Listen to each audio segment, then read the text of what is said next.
कलिकालानले दग्धान् जीवान् स्त्रातुं समुद्यतः राजचन्द्रसुधा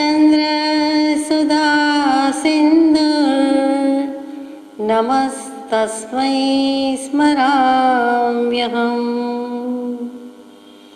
नमो दुर्वाररागादि वैरिवारनिवारिणे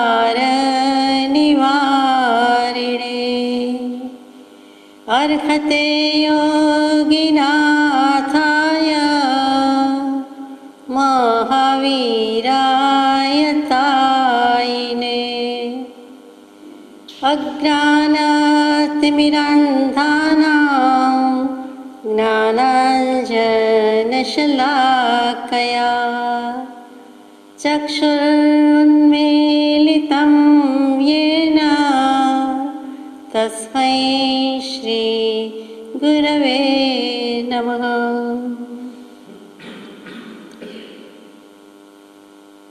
सत्श्रुतने नमस्कार, અસીમ ઉપકારી આત્માને નમસ્કાર, તારક ત્રિપુટીને નમસ્કાર, મહાવિત્રોને નમસ્કાર, મહાવિત્રો સમાન મુરબ્બીઓ મુમુક્ષુને નમસ્કાર. પરમ કૃપાળુ દેવ પ્રણીત વચનામૃતજી પત્રાંક 86 વિક્રમ સંવત 1946 એટલે કે તારીખ 25/10/1889 થી તારીખ 12/11/1890 દરમિયાન આખા વર્ષ દરમિયાન ગમે ત્યારે આ પત્ર લખાયો છે. કોને લખાયો છે તે મળી શક્યું નથી, એટલે અનઅવેલેબલ, એટલે આપણને તો લખ્યો જ છે. શીર્ષક જ મૂક્યું છે, શરૂઆત જ કરી છે, નિસ્પૃહી મહાત્માઓને અભેદ ભાવે નમસ્કાર. અનંતકાળ થયા જીવને પરિભ્રમણ કરતા છતાં તેની નિવૃત્તિ કેમ થતી નથી અને તે શું કરવાથી થાય, આ વાક્યમાં અનેક અર્થ સમાયેલ છે. તેને વિચાર્યા વિના કે દૃઢ વિશ્વાસથી જોડ્યા વિના માર્ગના અંશનું અલ્પભાન થતું નથી. બીજા બધા વિકલ્પો દૂર કરી આ એક વિકલ્પ, આ એક ઉપર લખેલું સત્પુરુષનું વચનામૃત વારંવાર વિચારી લેશો. સંસારમાં રહેવું અને મોક્ષ થવા કહેવું એ બનવું અસુલભ છે. મૈત્રી, સર્વજીવ પ્રત્યે હિત ચિંતવના, પ્રમોદ, ગુણજ્ઞ જીવ પ્રત્યે ઉલ્લાસ પરિણામ, કરુણા, કોઈ પણ જીવને જન્મ મરણથી મુક્ત થવાનું કરવું, અને મધ્યસ્થતા એટલે નિર્ગુણી જીવ પ્રત્યે મધ્યસ્થતા. અહીંયા પત્ર પૂરો થાય છે, આપણી વાત શરૂ થાય છે. આપણે 85માં પત્રની વિચારણા યથાશક્તિ પૂરી કરી, એની પહેલાં 84 કર્યો. તો 84-85 બંને પરમ પૂજ્ય શ્રી જુઠાભાઈને સત્યાભિલાષી સત્યપરાયણને લખાયા હતા, એમ પણ આપણે જોયું. એમાં જે સલાહ, સૂચન, આજ્ઞા, આદેશ અથવા મોક્ષનો માર્ગ મૂકી દીધો છે એ જ અનુસંધાન આગળ જાય છે. અને 86મો પત્ર છે, ભલે એમને નથી લખ્યો પણ પરમ કૃપાળુદેવની વિચારણા સળંગ અને સંકલનાબદ્ધ છે, એ આપણને દેખાય છે, આપણી શક્તિ પ્રમાણે, આપણી બુદ્ધિ પ્રમાણે. તો શરૂઆત કરી છે નિસ્પૃહી મહાત્માઓને અભેદ ભાવે નમસ્કાર. તો નિસ્પૃહી મહાત્માઓ કોણ છે, કોને કહેવાય? તો કે સ્પૃહા રહિત છે તે. સ્પૃહા કોને કહેવાય? કોઈ પણ જાતની ઈચ્છા, વિકલ્પ, ઝંખના, આશા, તૃષ્ણા, અપેક્ષા, અભિલાષા કાંઈ જ ન હોય તે નિસ્પૃહ છે. કોઈ પરિગ્રહ નથી. ઈચ્છા એ જ મૂર્છા અને એ જ પરિગ્રહ છે, એમ બધા શાસ્ત્ર કરતા પુરુષો કહે છે. કોઈ પણ વસ્તુની વાતની ઈચ્છા હોવી, અપેક્ષા હોવી એટલે કે મૂર્છા હોવી, અને એ મૂર્છાને જ પરિગ્રહ કીધો છે. મૂર્છા એટલે બેભાનપણું, બેશુદ્ધિ. એમ જ કે જીવને પોતાના સ્વરૂપનું ભાન નથી, શુદ્ધિ નથી, હોશ નથી, હોશકોશ રહેતા નથી, સ્વરૂપનો કંઈ ખ્યાલ નથી, ચિતાર નથી, ભાન નથી, ઓળખાણ નથી, પરિચય નથી. એટલા માટે એને બેશુદ્ધ બેભાન કીધા, મૂર્છા કીધી. અને ઈચ્છા, મૂર્છા એ જ પરિગ્રહ. એટલે એવી કોઈ સ્પૃહા નથી, તે નિસ્પૃહી. એવા નિસ્પૃહી મહાત્મા કોણ હોય? તો કે જે કોઈ સદગુરુ છે, સત્પુરુષ છે, તે બધા છે. વિતરાગ પરમાત્મા તો છે જ, કેમ કે વિતરાગ શબ્દ આવ્યો એટલે એ તો રાગદ્વેષને જીતી લીધા છે, અર્યંત સ્વરૂપ છે. એ અર્હત સ્વરૂપ, વિતરાગ સ્વરૂપ પહેલાંના, તો કે તે જ રસ્તે છે, તે જ સહજાત્મ સ્વરૂપના પંથે પડી ગયા છે. તેવા જે કોઈ સત્પુરુષો છે, મહાત્માઓ છે, તે નિસ્પૃહી છે. 213મા પત્રમાં કૃપાળુદેવ મૂકે કે એક અંશાતાથી માંડીને પૂર્ણ કામતા સુધીની સર્વ સમાધિ તેનું મૂળ કારણ સત્પુરુષ જ છે, તેનું કારણ સત્પુરુષ છે. પછી તરત જ લખે આટલી બધી સમર્થતા છતાં જેને સ્પૃહા નથી જેને કોઈ સ્પૃહા નથી, જેને ઉન્મત્તતા નથી, જેને ગર્વ નથી, જેને ગારવ નથી, એવા આશ્ચર્યની પ્રતિમારૂપ સત્પુરુષોને અમે નામરૂપે ફરી ફરી સ્તવીએ છીએ. એમ કૃપાળુદેવ જેવા લખે કે પુરાણ પુરુષને નમો નમઃ, પુરાણ પુરુષને નમસ્કાર. એક પુરાણ પુરુષ અને એની સંપત્તિ, પ્રેમ સંપત્તિ સિવાય અમને કાંઈ ગમતું નથી એવું લખનારા ભગવાન એ જ પત્રમાં એ મૂકી દે છે કે મૂળમાં જે કંઈ છે જીવની પાસે, આ ભવનું કે પરભવનું, તેના મૂળમાં પણ સત્પુરુષ છે જ, એ કારણરૂપ છે. એટલા માટે સત્પુરુષ કારણરૂપ હોવાથી અને એટલી બધી સમર્થતા, એ સમર્થ પુરુષ છે. સમ અને અર્થ આત્મા રૂપે જ રહે છે, કેવલ જ્ઞાની છે આત્મા રૂપે પરિણમી ગયા છે, અથવા પરિણમવું છે તે સમર્થ કહેવાય. જ્યારે અર્થ સમર્થ કહીએ ત્યારે કેવલ જ્ઞાની છે, એકલું સમર્થ કહીએ ત્યારે કેવલ જ્ઞાની પણ કહેવાય, કેવલ જ્ઞાની પહેલાંની જે દશા છે તે પણ કહેવાય. એટલે સમર્થ પુરુષો કીધા એવા સત્પુરુષ છે. અને એની સાથે આટલું બધું હોવા છતાં, એમની પાસે આવી દશા હોવા છતાં કોઈ ગર્વની, ગારવની, સ્પૃહાની, ઝંખનાની, એટલે ઈચ્છાની પરિગ્રહ નહીં. હે ઈચ્છા દુઃખ મૂલ, જબ ઈચ્છા કા નાશ તબ મીટે અનાદિ ભૂલ, એટલે ઈચ્છા રહિત છે. એટલે એવા જે સત્પુરુષ છે, આટલું બધું હોવા છતાં કહેવાય તો કે આશ્ચર્યની પ્રતિમારૂપ, કે અટપટી દશાથી વર્તે છે. ત્રિલોકના નાથ જેને વશ થયા છે તો પણ એવી અટપટી દશાથી વર્તે છે કે સામા જીવને, જગતવાસી જીવને એનું ઓળખાણ થવું પણ દુર્લભ છે. અજ્ઞાની અને જ્ઞાનીનો ભેદ એ જ કે જ્ઞાનીને અજ્ઞાની ઓળખી શકતા નથી. જ્ઞાનીને ઓળખી ન શકવા એ જ અજ્ઞાન છે. મોટામાં મોટું અજ્ઞાન એ જ છે. સ્વરૂપનું અજ્ઞાન છે, શુદ્ધાત્મા પ્રત્યેનું જ્ઞાન છે. જેણે શુદ્ધાત્મા પ્રાપ્ત કર્યો છે તેનો પણ પરિચય, ઓળખાણ નથી, એ પણ વિચારવા જેવી વાત છે. તો અહીંયા આપણે વિચાર કરતા હતા કે એવા નિસ્પૃહી મહાત્માઓને નમસ્કાર તો ખરા, અભેદ ભાવે નમસ્કાર. કોઈ ભેદભાવ નથી, કોઈ ભક્તિભાવ પૂરો છે, પણ બીજો કોઈ ભેદભાવ નથી, વેળા આંતરું નથી, વાલું દવલું નથી, કાંઈ જ નથી. બધા સત્પુરુષ સરખા, બધા નિસ્પૃહી મહાત્મા સરખા. એને અભેદ ભાવે, એટલે જ્ઞાન દર્શન ચારિત્ર આત્મામાં અભેદ ભાવે રહ્યા છે. એટલે અંગોપાંગ, સાંગોપાંગ, પંચાંગ, સાષ્ટાંગ, બધી જ રીતે મન, વચન, કાયા, આત્માથી જે કાંઈ કહો તે કોઈ હું ભેદ રાખતો નથી, પ્રકાર પાડતો નથી, પણ બધી જ રીતે સર્વથા સંપૂર્ણ રીતે અભેદ ભાવે નમસ્કાર. આપણે કહીએ છીએ કે જ્ઞાન દર્શન ચારિત્ર મૂળ માર્ગ સાંભળો જીનનો રે પદમાં જ્યારે વર્તે તે આત્મારૂપ. કેવી રીતે?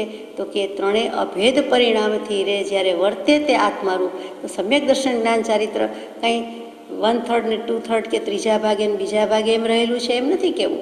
આત્મામાં અભેદ ભાવે જ રહેલા છે, એકી સાથે જ રહેલા છે, એકી સાથે જ પરિણમે છે. જ્યારે સમ્યક દર્શન થાય છે ત્યારે દૃષ્ટિ મળી નથી, મિથ્યાત્વ હતી, એ સમ્યક થઈ ગઈ, બરોબર. એ જ વખતે અજ્ઞાન હતું, જે કંઈ જાણેલું હતું એ અજ્ઞાન કહેવાતું હતું, એ બધું સમ્યક થઈ ગયું, એ ત્યારે જ થઈ જાય છે. એટલે દર્શન જ્ઞાન સાથે છે તો શું ચારિત્ર જુદું રહ્યું? શું દીક્ષા લઈએ ત્યારે ચારિત્ર કહેવાય, સંયમ લે તો જ કહેવાય? એમ નથી. ત્યાં ચારિત્ર એટલે એમાં ચરવું, ફરવું ને સ્થિર થવું. આત્માનો અનુભવ થયો, શુદ્ધાત્માની શ્રદ્ધા થઈ, તો એ વખતે સમ્યક દર્શન પણ છે, સમ્યક જ્ઞાન પણ છે, અને સ્વરૂપાચરણ ચારિત્ર હોવાથી ચારિત્ર પણ છે.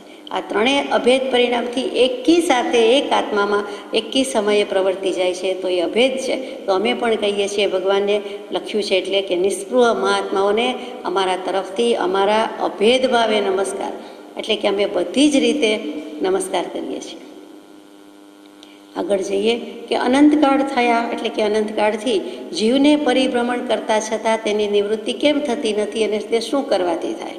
એટલે હજુ સુધી પરિભ્રમણ સમાપ્ત થયું નથી, અને એ શું કરીએ તો થાય? આ વાક્યમાં અનેક અર્થ સમાયેલા છે. આ વાક્ય નથી, આ ખરેખર સત્પુરુષનું વચનામૃત છે, એમ પોતે નીચે લખ્યું છે. એ વાક્ય આપણે બોલવા માટે કહીએ છીએ, કે પ્રશ્ન કહીએ છીએ, કે વિકલ્પ કહીએ છીએ, તો કે બધા વિકલ્પથી રહિત થવાની આજ્ઞા છે, નિર્વિકલ્પ દશા લાવવાની આજ્ઞા છે. પણ આ એક વિકલ્પ કરવાની છૂટ છે, એવું પત્રાંક 195માં આ જ વસ્તુ, આ જ શબ્દો પરમ કૃપાળદેવે મૂક્યા છે. અને તે પત્ર કોને લખ્યો છે એ પણ કદાચ મળી શકતું નથી. 195મો પત્ર એટલે બધાને લખ્યો છે, સર્વજીવોને લખ્યો છે કે અનંતકાળ થઈ ગયો છતાં પરિભ્રમણ કેમ મળતું નથી, એમાં અનેક અર્થ સમાયેલ છે. આપણે કોઈ વાર અગાઉ વિચાર કર્યો છે કે એવું શું ભૂલ રહી ગઈ છે, તો કે એમ તો અનંત પ્રકારના જીવ, અનંત પ્રકારના કર્મ, અનંત પ્રકારની ભૂલ, સર્વ ભૂલની મૂળભૂત ભૂલ અને બીજભૂત ભૂલ એવી કઈ રહી ગઈ છે કે જે ભૂલના ટળવાથી સર્વે ભૂલ ટળે છે, જે ભૂલના મટવાથી સર્વ ભૂલ મટે છે. તો એ ભૂલ એટલી જ કે જીવ ઉપયોગ ચૂકી જાય છે. એ સર્વ જીવની મૂળભૂત અને બીજભૂત ભૂલ છે, ઉપયોગ ચૂકી જાય છે. કોઈક વખત જ્ઞાની પુરુષો એમ લખે કે પરને પોતાનું માન્યું અને પોતે પોતાને ભૂલી ગયો, એટલે કે સ્વ સ્વરૂપનું વિસ્મરણ અને પરદ્રવ્યનું ગ્રહણ. એ પણ સાચું છે, પણ બધાના મૂળમાં સીધા સાદા શબ્દોમાં ઉપયોગ નામનું લક્ષણ પોતાની પાસે હોવા છતાં, અનિવાર્યપણે અવિનાભાવી સંબંધથી રહેલું હોવા છતાં એ જ ઉપયોગ ચૂકી જાય છે. એટલે કે ઉપયોગ આત્મામાં રહેતો નથી, ઉપયોગ આત્મ ઉપયોગમાં આવતો નથી. ઉપયોગ તો છે જ, પણ ઉપયોગ ચૂકી જાય છે. એ મૂળભૂત અને બીજભૂત ભૂલ છે. અહીંયા કૃપાદેવે લખ્યું કે આ વાક્યમાં અનેક અર્થ સમાયેલા છે. અનેક અર્થની વાત એ પત્ર જ્યારે આવે 195મો, ત્યારે આ જ પત્ર છે, આ જ 2-4 લાઈન છે. આ એક વિકલ્પની, આ એક પ્રશ્નાર્થની, એટલે ત્યારે વિચારીશું. આમ તો ઉપયોગ ચૂકી જાય છે, જવાબ આવી જ જાય છે. પછી લખે છે, તેને વિચાર્યા વિના કે દૃઢ વિશ્વાસથી જોર્યા વિના માર્ગના અંશનું અલ્પ પણ ભાન થતું નથી. આ એક વિકલ્પની જોડણા ન હોય, એની ઝંખના ન હોય, એનો જોરાપો ન હોય, એની પાછળ જ એને પ્રાપ્ત કરીને જ જંપવું, આ વિકલ્પનો જવાબ જોઈએ છે અને નિવારણ જોઈએ છે.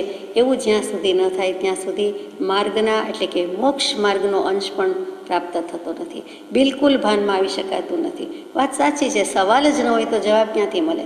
શંકા જ ન હોય, જિજ્ઞાસા જ ન હોય, મૂળમાં જ ન હોય તો પછી જવાબ આવે ક્યાંથી? આવો વિકલ્પ જ ન થતો હોય, આવો વિચાર જ ન થતો હોય, આવું કાંઈ મનોમંથન ન હોય, આવો કોઈ પ્રશ્ન ન હોય, આવી કાંઈ વિચારણા ન હોય તો મોક્ષ થાય કેવી રીતે? મોક્ષે જવું છે તો કહી દીધું, પણ મોક્ષ અભિલાષા છે કે જવાય તો ઠીક છે, ન જવાય તો કંઈ નહીં એમ છે, અથવા તો સૌથી બધા જતા રહ્યો છેલ્લે આવીશું એવું છે, એમ તો બનવાનું નથી, એમ ઈચ્છા પ્રમાણે થવાનું નથી. તો મોક્ષનો વિકલ્પ અને મોક્ષ કેવી રીતે થાય? અગર તો પરિભ્રમણ કેમ સમાપ્ત પામે એ બહુ વિચારવાની વાત છે. આ જો વિચાર આવે તો અડધું કામ તો ત્યાં જ થઈ જાય છે. કલ્યાણ પ્રાપ્ત કરવાની જિજ્ઞાસા તે પણ અંશે કલ્યાણવત જ છે, એમ કૃપાદેવનો આશીર્વાદ છે. સચોટ વચન છે કે થતું નથી પછીની વાત છે, પણ જીવનમાં, આવડા મોટા જીવનમાં અને આટલા અનંતકાળથી પરિભ્રમણ કરી રહ્યા છીએ, એમાં કાંઈક એવું હોવું જોઈએ કે જેથી કરીને આપણે હવે મોક્ષે જઈ શકીએ અથવા માર્ગ ખુલ્લો થાય.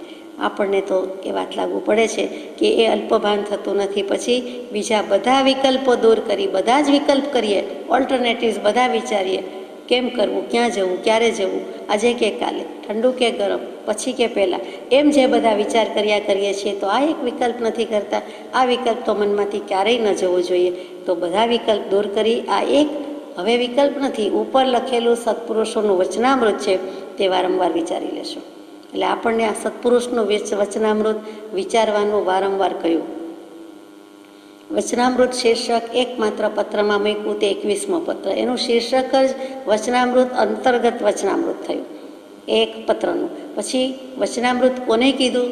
તો 62મા પત્રમાં પરમાત્માને ધ્યાવવાથી પરમાત્મા થવાય છે, પણ તે ધ્યાવન સત્પુરુષના ચરણકમળની વિનય ઉપાસના વિના પ્રાપ્ત કરી શકતો નથી. એ નિર્ગ્રંથ ભગવાનનું સર્વોત્કૃષ્ટ વચનામૃત છે.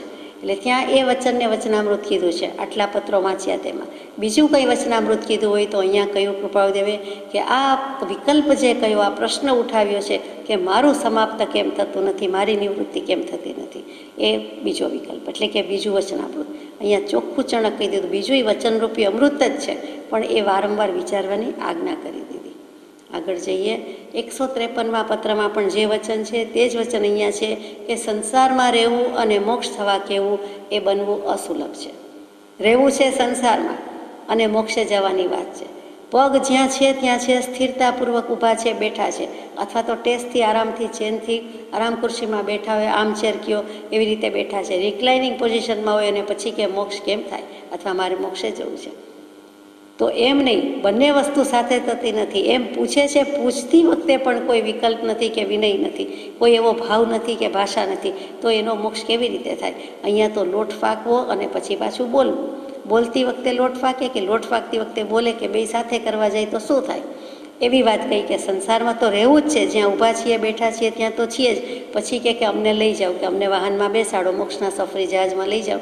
તો આપણે એવું કરીએ છીએ કે ભવસાગરમાં છીએ, જ્યાં છીએ ત્યાં છીએ, પણ હવે તમે નૌકા લઈ આવો, જહાજ લઈ આવો, પ્લેન લઈ આવો અને પછી અમને ઊભા કરીને લઈ જાઓ કે બેસાડીને લઈ જાઓ. તો રહેવું છે પાછું અહીંયા. એટલે સંસારમાં રહેવું અને મોક્ષ થવા કેવું એ તો બનતું નથી.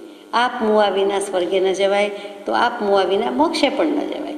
એટલે કે મરી જાય એટલે દેહત્યાગ નથી, પણ જીવતા મરી જવાય જેવું જે કરવાનું છે. સર્વ વિભાવ પ્રભાવથી મરણ ચાલ્યા કરે છે, ભાવ મરણ છે. ક્ષણ ક્ષણ ભયંકર ભાવ મરણે કાં અહોરાચી રહો, એમાંથી તો બહાર નીકળવાનું છે. એટલે એક વખત પણ જો જીવતા મરી જવાય, જરી હરી મળી જવાનો પ્રયાસ કર્યો છે કે જરી મળી જવાય, જરીક મરી જવાય તો હરિ તો શ્રી હરિનું સ્વરૂપ તો પ્રાપ્ત જ છે. ત્યાં હરિ કહેતા શુદ્ધ આત્મા, પોતાનો આત્મા. આગળ જઈએ. ફરીથી એકનું એક વચન કૃપાદેવ ભાગ્યે જ લખે, પણ આ 86મા પત્રમાં આવ્યું અને એ જ વસ્તુ 153માં આવે. તે ખંભાતવાસી ત્રિભુવનભાઈને લખાયેલો પત્ર છે, એમાં લખ્યું છે અને અત્યારે અહીંયા લખ્યું છે. પછી લખ્યું છે મૈત્રી. મૈત્રી એટલે શું? તો કે સર્વ જીવ પ્રત્યે હિત ચિંતવના. મૈત્રી મોક્ષનો માર્ગ બતાવે તે મિત્ર, અને મોક્ષનો માર્ગ જે કંઈ છે તે મૈત્રી. એમ ચોખ્ખું કહી દીધું. મૈત્રી એટલે જ મોક્ષ અને મોક્ષ એટલે જ મૈત્રી કહેતા હોય એવું લખી દીધું. આ 4 ભાવનાની વાત મૂકી છે. મૈત્રી, પ્રમોદ, કારુણ્ય, માધ્યસ્થ. આ 4 ભાવના કઈ છે? તો કે એક જાતની ભાવના. ભાવના એટલે ભાવના. તો ભાવના એટલે અનુપ્રેક્ષા કહીએ છીએ ત્યારે તે વૈરાગ્યની 12 ભાવના છે, જે કાર્તિકેય સ્વામીએ મૂકી, કુંદ ભગવંતે મૂકી, પરમ કૃપાળદેવે આપણને સમજાય તે મૂકી. જે કઈ ભાવના છે તે વૈરાગ્યની જનની કહીએ. વૈરાગ્યની 12 ભાવના, સંસારની 12 ભાવના, સંસારનું સ્વરૂપ દર્શાવતી 12 ભાવના, અનિત્ય, અશરણ, સંસાર, એકત્વ, અન્યત્વ, અશુચિ, આશ્રવ, સંવર, નિજરા, બોધિ દુર્લભ, લોક દુર્લભ અથવા લોક સ્વરૂપ, બોધિ દુર્લભ અને છેલ્લી ધર્મ દુર્લભ. એટલે આ 12 ભાવનાનું સ્વરૂપ મૂક્યું તે વૈરાગ્યની 12 ભાવના છે. અહીંયા જે પાયાની મૂકી છે તે 4 ભાવનાની વાત કરવાની છે. મૈત્રી, પ્રમોદ, કારુણ્ય અને માધ્યસ્થ. અને તીર્થંકર નામકર્મ ગોત્ર ઉપાર્જનની 16 કારણ ભાવના છે. એ કારણ ભાવના દર્શન વિશુદ્ધિ, વિનય સંપન્નતા, શીલ વ્રતેશુ અનતિચાર, અભિક્ષણ જ્ઞાન ઉપયોગ, પ્રવચન વાત્સલ્ય વગેરે વગેરે. તે તીર્થંકર નામ ગોત્ર બાંધી શકે. શ્વેતાંબર આમનાયમાં 20 સ્થાનક કહેવાય, દિગંબર આમનાયમાં 16 કારણ ભાવના કહીએ. અહીંયા 12 સંસારની ભાવનાની વાત નથી, વૈરાગ્યની ભાવનાની વાત નથી, 16 કારણ ભાવનાની વાત નથી. આત્મ સ્વરૂપની પ્રાપ્તિ માટેના 84 બોલ છે, 84 ભાવના કઈ છે શાસ્ત્રોમાં એ પણ નથી. અહીંયા કઈ ભાવના છે? તો કે મૈત્રી, પ્રમોદ, કારુણ્ય ભાવના, માધ્યસ્થ ભાવના. એ 4 પાયાની ભાવના. એ 4 પાયાની ભાવના એને યોગ ભાવના કહેવાય છે, પરાભાવના કહેવાય છે અથવા અનુસંધાન ભાવના કહેવાય છે. આ 4 શબ્દો એના છે, પર્યાય શબ્દ છે. કોઈ યોગ ભાવના બોલે તો પણ આ જ, પરાભાવના બોલે, પરા કહેતા ઉત્કૃષ્ટ, તો પણ આ જ પાયાની ભાવના એ જ. અને અનુસંધાન આત્માનું કરાવી દે તે ભાવના છે. તો મૈત્રી, પ્રમોદ, કારુણ્ય, માધ્યસ્થનું સૌથી વધારે મહત્વ છે, પાયો છે. પાયો પુરાય તો ઉપર વૈરાગ્યની જનની કે વૈરાગ્યની ઇમારત થાય અને તો મોક્ષ થાય. એટલે અહીંયા આ 4 ભાવનાનું મહાત્મ્ય ઘણું વધી જાય છે. આ 4 ભાવના કોના અંગ છે? તો કે સમતા નામનો ગુણ છે, સમતા નામની દશા છે, સ્થિતિ છે, આત્માનું પરિણામ છે. એ સમતા નથી તો કાંઈ નથી, સમપરિણતિ નથી તો કાંઈ નથી, સમભાવ નથી તો કાંઈ નથી. એ સમરસપણે જોવું, સમભાવ હોવો, સમતા રસ. એ સમતાના જેટલા ગુણગાન ગાઈએ તેટલા થોડા. એ સમતા બેનના જો 4 અંગ કોઈ હોય તો એ આ 4 અંગ છે. એટલે ત્યાં સમતાના અંગરૂપે ઓળખાતી આ 4 ભાવના છે. આ વિનય વિજયજી મહારાજ પણ લખે છે, બીજા પણ શાસ્ત્ર કરતા પુરુષો લખે છે. બધા પુરુષોએ એકી અવાજે કીધું છે. જ્ઞાનાર્ણવના કરતા શુભચંદ્રાચાર્યજી કહે છે, હેમચંદ્રાચાર્યજી યોગશાસ્ત્રમાં કહે છે, વિનય વિજયજી મહારાજ શાંત સુધારસમાં કહે છે. અહીંયા બધાના સારાંશ રૂપે પરમ કૃપાળદેવે સાદા સીધા શબ્દોમાં 4 વસ્તુ મૂકી દીધી. તે મૈત્રી ભાવના. ભજસ્વ મૈત્રીમ જગદમ ગિરાશીષુ પ્રમોદમાત્માન ગુણિસુત્વશેષતઃ ભવાર્તિ દીનેશુ કૃપારસમ સદા પ્યુદાસ વૃત્તિમ ખલુ નિર્ગુણેશ્વપી. ગુજરાતીમાં કહીએ કે હે આત્મન, જગતના સર્વ જીવો ઉપર મૈત્રી ભાવ ધારણ કર, સર્વ ગુણવાન પુરુષો ઉપર સંતોષ દૃષ્ટિથી જો. એ સંતોષ દૃષ્ટિ એટલે બીજું કાંઈ નથી. કૃપાળદેવે સમજાય તેમ લખ્યું કે ઉલ્લાસ પરિણામ. એનાથી જો આ ભવ એટલે સંસારની પીડાથી ઉત્પન્ન થતા દુઃખી થતા પ્રાણીઓ ઉપર કૃપા રાખ એટલે કરુણા રાખ, અને નિર્ગુણી પ્રાણીઓ ઉપર ઉદાસ વૃત્તિ એટલે કે માધ્યસ્થ ભાવ રાખ. આ 4 ભાવનાનો શ્લોક મૂકી દીધો છે. હવે 4 ભાવનાથી શું થાય છે? તો કે ધર્મ ધ્યાનમાં રહેવાય છે અને દુર્ધ્યાનને આવવા પ્રવેશવા દેતી નથી. એટલે એનું આપણે બહુ જ ટૂંકમાં સ્વરૂપ વિચારીએ તો પહેલું મૈત્રી ભાવ. અનુષ્ટુપ તો નથી પણ ઉપજાતિ રૂપે મૂક્યું છે. મૈત્રી પરસ્મિન હિતદીહિ સમગ્રે ભવેત પ્રમોદો ગુણપક્ષપાત કૃપા ભવાર્તે પ્રતિકર્તૃમિહ પેક્ષૈવ માધ્યસ્થમદાર્ય દોષે. ચારે ચાર ભાવનાની વાત મૂકી કે સર્વ પ્રાણીઓ પર, જગતના સર્વ પ્રાણીઓ ઉપર હિત કરવાની બુદ્ધિ તે પ્રથમ મૈત્રી ભાવના, કે બધાનું હિત થજો, મારું થાય કે નહીં, હું કરી શકું કે નહીં, પણ બધાનું કલ્યાણ થજો, બધાનું હિત થજો. એ તો શુભ ભાવના છે, પણ એ મૈત્રી ભાવના છે. કે દોસ્ત હોય તો જ એમ થાય કે મારો દોષ જાય કે નહીં, બીજાનો દોષ જાય, બીજાને ગુણ પ્રગટે તો સારું. મને મોક્ષ ન થાય તો કાંઈ નહીં, મારા પડોશીને આવજો. જગતમાં કોઈ પણ જીવનો મોક્ષ થજો, કોઈ પણ આત્મા મોક્ષે જજો, કોઈ પણ આત્મા આત્મકલ્યાણ કરી લેજો. કૃપાળુદેવે એ જ વસ્તુ મૂકી કે સમય માત્રના અનવકાશે આખો લોક સ્વસ્વરૂપ પ્રત્યે હો, અન્ય સ્વરૂપ પ્રત્યે ન હો. આખો લોક સમાધિ પ્રત્યે હો, ઉપાધિ પ્રત્યે ન હો. એવા આશયનું લખ્યું 430-31મો પત્ર. સનાતન સંપ્રદાયના સત્પુરુષોની એવી સહજ કરુણાશીલ અવસ્થા હોય છે કે જેથી એમ ઈચ્છાએ ભવાઈ જાય છે, ભાવના થઈ જાય છે કે સમય માત્રના અનવકાશે વચ્ચે એક સમય પણ ન જજો, સમય સમયે કોઈને કોઈ જીવ મોક્ષે જજો, સમયરૂપ થઈને જજો. એમ કૃપાળુદેવની ભાવના છે, એમ સત્પુરુષોની ભાવના છે. એ જ ભાવના આપણને હજો થજો કે હું નહીં તો બીજા, હું જાઉં તો સારી વાત છે, નહીં તો બીજા, પણ કોઈને કોઈ મૈત્રી ભાવ છે. કોઈ દોસ્ત જ છે બધા, કોઈ દુશ્મન છે જ નહીં, બધા જ મૈત્ર. વસુધૈવ કુટુંબકમ ઉદારચરિતા નામ તું પુરુષાનામ વસુધૈવ કુટુંબકમ. થોડાક મિત્ર, થોડાક દોસ્ત, થોડાક સગા સાથે શું કામ છે? થોડોક પરિવાર થોડો છે, આખું વિશ્વ આપણો પરિવાર છે. તો પછી તે મૈત્રી ભાવ છે.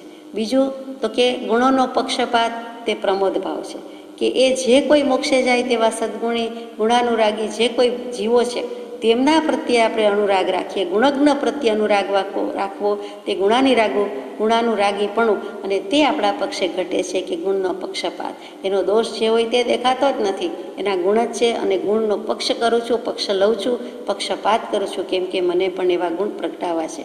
તો એ પ્રમોદ ભાવના. અને ત્રીજું અહીંયા લખ્યું છે તે કે ભવરૂપી વ્યાધિથી હેરાન થતા પ્રાણીઓને ભાવ ઔષધથી સારું કરવાની કંઈ પણ ઈચ્છા, કૃપા, એનું નામ કરુણા. કે બધા બિચારા દુઃખી છે, રોગી છે, એકદમ હોસ્પિટલમાં અથવા તો કોઈ પણ જગ્યાએ દુઃખી રોગી દર્દી જોઈને જે અનુકંપા છૂટે છે, ધોધ છૂટે છે, આત્મપ્રદેશોમાં કંપન થાય છે, પરિસ્પંદન થાય છે, યોગની ક્રિયા છે, અને આપણને અનુકંપા છૂટે છે, થાય છે.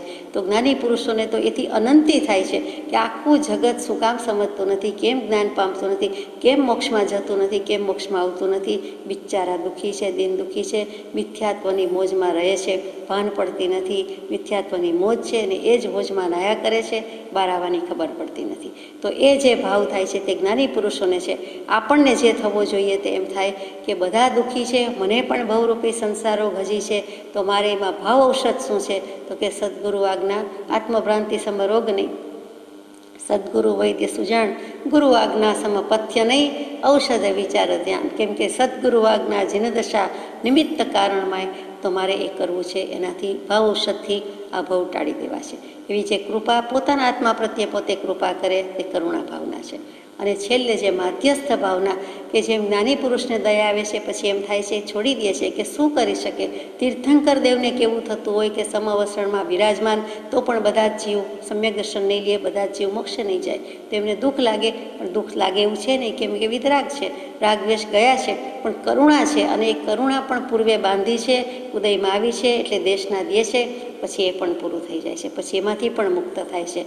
અંતે તો એ દયા પણ મૂકવાની છે. એમ કહેનારા પુરુષો એ બોધ શું આપે છે? તો કે આપણને કોઈ જીવ ધર્મ ધ્યાન ન કરતો હોય, આત્માની પડી ન હોય, મોક્ષની પડી ન હોય, તો એમ થાય કે સમજતા જ નથી, વિચારતા જ નથી, કેમ આમ કરતા નથી, ક્યારે વિચાર કરશે? અમે એવડા હતા ત્યાર તો વિચાર કરતા હતા, એ લોકો સમજતા નથી, આવો કોઈ ભાવ, અથવા સમજાવ્યા પછી પણ સમજતા નથી, એવો કંઈક જે ભાવ છે, ત્યાં ઉદાસીન રહેવું, ઉપેક્ષા રાખવી, અવગણના કરવી કે હશે, ઉદાસીન, ઉપેક્ષા, માધ્યસ્થતા, તટસ્થતા. મેં તો મારે નહીં, ભણાવે નહીં, આ બાજુય નહીં ને આ બાજુય નહીં, આપણે કહી દીધું તુષાતુરને પાયાની મહેનત કરજો, તો કરી ચૂક્યા. હવે એમને તરસ લાગે તોય ભલે, ન લાગે તો કાંઈ નહીં. ઉપેક્ષા, એમનાથી ઉદાસીનતા, એમનાથી દૂર, એમનાથી જુદું, એમને કરવું હોય તે કરે, ન કરવું હોય તો કાંઈ નહીં. જરાય આપણા પરિણામ બગાડવાના નહીં. ક્રોધ, માન, માયા, લોભ, કોઈ અપેક્ષા રાખવાની નથી કે તે જીવ કેમ સમજતા નથી, તે જીવ કેમ કલ્યાણ કરતા નથી. આપણે આપણું કરીએ તો બસ છે. હવે હરિભદ્ર સુરીજી ધુરંધર આચાર્ય ભગવાન એ પણ એમ જ કહે છે કે બીજા પ્રાણીઓનું હિત ચિંતવવું તે મૈત્રી, પારકા દુઃખનો નાશ કરવાની ઈચ્છા અથવા ચિંતા તે કરુણા, અને બીજાના સુખને જોઈને પ્રમોદ ભાવ થવો, આનંદ પામવો તે પ્રમોદ ભાવના, અને બીજાના દોષની ઉપેક્ષા કરવી તે ઉપેક્ષા ભાવના. એ શ્લોક જાણીતો છે, આપણે કદાચ ઘણીવાર ગાયો હશે, સાંભળ્યો હશે. આર્યા છંદમાં છે: પરહિત ચિંતા મૈત્રી પર દુઃખ વિનાશિની તથા કરુણા, પર સુખ વસ્તુરમુદિતા પર સુખ તુષ્ટિર્મુદિતા પર દોષોપેક્ષણમ ઉપેક્ષા.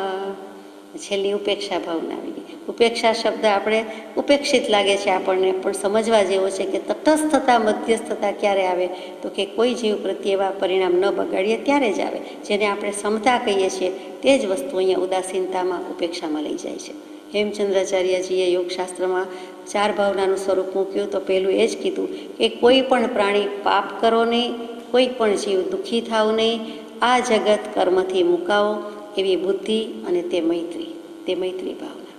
જરાક જુદી રીતે મૂક્યું કે કોઈ પણ પ્રાણી પાપ ન આચરો, પાપ કરો નહીં, એટલે કે દુઃખી થાવ છો પણ હવે દુઃખ થાય એવું ન કરો. પૂર્વના કર્મ લઈને આવ્યા પણ હવે પાપ ન કરો. બીજું, કોઈ પણ જીવ દુઃખી થાવ નહીં, પાપ કરે એટલે આ ભવે પણ દુઃખ થાય, આગલા ભવનું પણ લઈને આવ્યા એટલે દુઃખી કરો નહીં, એમ નહીં. કોઈ જીવ પાપ કરો નહીં, કોઈ જીવ દુઃખી થાવ નહીં, અને આ જગત આખું છે એટલે કે સર્વ જીવ કર્મથી મુકાવો, એટલે કે મોક્ષે જાઓ એવી જે ભાવના, તે બુદ્ધિ. ત્યાં બુદ્ધિ શબ્દ મૂક્યો છે હેમચંદ્રાચાર્યજી કે ભાવના નહીં, ભાવવાની વાત નહીં, મનથી વિચાર કરો. બોધમાં એવું આવ્યું એટલે બુદ્ધિ, કે આવો ભાવ થયો, આવો બોધ સાંભળ્યો, આવું વાંચ્યું, આવું વિચાર્યું, એટલે જે બોધ થાય છે તે, અને તે બુદ્ધિ, અને તેને મૈત્રી ભાવના કહે છે. 12 ભાવના સંસારનું સ્વરૂપ પ્રગટ કરે અને યથાર્થ સ્થિત ખ્યાલ આપે છે. પણ આ 4 યોગની ભાવના હોવાથી મૈત્રી આદિ ભાવના તે બીજા જીવો તરફ કેવું વર્તન રાખવું એનો ચિતાર ખડો કરે છે. યુનિવર્સલ બ્રધરહુડ, વિશ્વ શાંતિ, વિશ્વ ભાવના, વિશ્વ બંધુત્વ રાદર, એની સચોટતા મૂકે છે. શું કરવું એ સમજાવે છે. પેલું સંસારનું સ્વરૂપ આવું છે, પણ શું કરવું એ તો આ 4 પાયાની ભાવના સમજાવે છે. એટલે ત્યાં યથાસ્થિત ખ્યાલ આપે છે, યથાસ્થિત ચિતાર આપે છે, એટલે એનું મહત્ત્વ વધી જાય છે. અને એ 4 ભાવનાનો ભાવનારો કોણ તો કે આત્મરામ. એટલે કૃપાદેવે હદ કરી કે બધી ભાવના જેમાં સમાય છે, જેના વિના કોઈ ભાવના ભાવી શકાતી નથી, એવો મંત્ર આપ્યો. આત્મ ભાવના ભાવતા જીવ લહે કેવળ જ્ઞાન રે. આત્મા ભાવના ભાવે તો થાય ને, આત્મભાવ લાવે તો થાય ને. ધર્મ ધ્યાનમાં ઉપયોગ રાખે, શુદ્ધ ઉપયોગ લાવે, આત્મામાં ભાવ રાખે, આત્મભાવ લાવે, અને આત્મ સ્વભાવની પ્રાપ્તિ કરે, ત્યારે કહી શકીએ કે આત્મ સ્વભાવે ન વિકલ્પ કોઈ, વિભાવથી ભિન્ન સુખી અમોહી, નિર્બંધ અસ્પૃષ્ટ અનન્ય ભાળો, સદાય આત્મા સ્થિરતા જ વાળો. શ્રી રાજચંદ્ર પ્રભુપાદ વંદુ. તો એ આત્મ સ્વભાવમાં નિર્વિકલ્પતા આવી ગઈ, ત્યારે જ એ ધર્મ સ્વરૂપ થયું. તો એ પાયોમાં શું હતું તો કે મૈત્રી, પ્રમોદ, કારુણ્ય, માધ્યસ્થ. એ 4 ભાવના આપનો પાયો ન હોય, એક પાયો પણ ડગુમગુ હોય તો ન ચાલે. 4 ભાવના છે એ સાથે જાય છે. એટલે હેમચંદ્રાચાર્યજીએ જુદી રીતે મૂક્યું, કૃપાદેવે સુંદર રીતે મૂકી દીધું. તો જ એ ધર્મ સ્વરૂપ થાય, આત્મ સ્વભાવની પ્રાપ્તિ. તો જ એ કેવળ જ્ઞાન લે, સીધો થોડો કેવળ જ્ઞાન લે. આત્મ ભાવના ભાવતા, સારું છે, ભાવતા આપણે બોલતા નથી, પણ ખરેખર ભાવે જ છે કે ભાવી રહ્યા છે. ભાવી રહ્યાની ક્રિયા, પ્રક્રિયા, પ્રોસેસ ચાલુ છે. એટલે આત્મ ભાવના ભાવીને નહીં, ભાવો તો નહીં, આત્મ ભાવના ભાવતા. માથે મીંડું પાછું, અને જીવ લહે કેવળ જ્ઞાન રે. લહે પામે કરવાની વાત નથી, છે જ પોતાનું nothing but knowledge, pure knowledge, પૂર્ણ સ્વરૂપ, પૂર્ણ જ્ઞાન, આત્મા જ્ઞાન સ્વભાવી છે, સર્વજ્ઞ સ્વભાવી છે. એટલે એ પામી જવાનું છે, સમજી જવાનું છે, ક્યાંયથી લઈ આવવાનું નથી. એટલે લેવો લહો છે, લેવાનું, દેવાનું, કરવાનું કાંઈ નથી, પણ લહે પામી જાય છે. કર વિચાર તો પામ. ત્યાં મેળવ નથી લખ્યો, થાય નથી લખ્યું, ત્યાં પામ જ છે. મ સ્થિતિ સૂચક છે. મ એટલે હર હંમેશ ક્યાંય પણ સ્થિતિ સૂચક શબ્દ છે. એક અક્ષરના અર્થ તે સંસ્કૃત ભાષાની ભેટ. એટલે મ કહેતા જ સ્થિતિ, ને પા પરમપદમાં, પંચમ જ્ઞાનમાં સ્થિતિ કરવી. પામ, મોક્ષમાં જા, મોક્ષમાં રહે.